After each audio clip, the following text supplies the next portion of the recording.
Fires raged through the early morning Sunday in Ukraine's Odesa region after Moscow launched another mass drone attack. Local officials say the Kremlin targeted the city's power facilities, leaving more than 29,000 people without critical electricity. The attack marks the third of its kind on Ukraine just this week alone.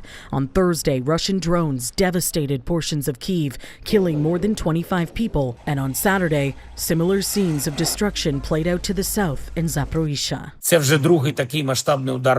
Absolutely brazen actions through which Russia is demonstrating that without pressure from the world, there will be no end to the war.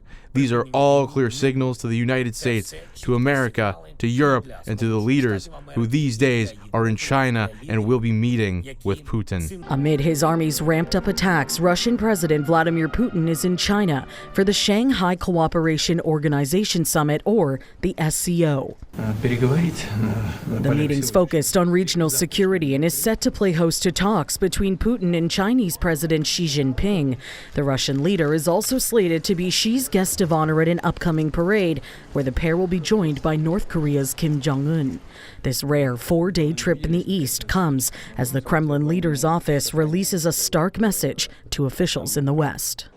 The European War Party maintains its main trend. They do not calm down. This is in stark contrast to the approach, for example, that our president, President Putin, adheres to, and U.S. President Trump as well, whose efforts to bring the process to a peaceful course are difficult to overestimate. The Kremlin spokesperson says Europe is hindering efforts to reach peace in Ukraine. The Europeans are in every way conditioning and probably encouraging the Kiev regime to continue the absolutely absurd line of intransigence. This is a big mistake. Russia maintains its attitude.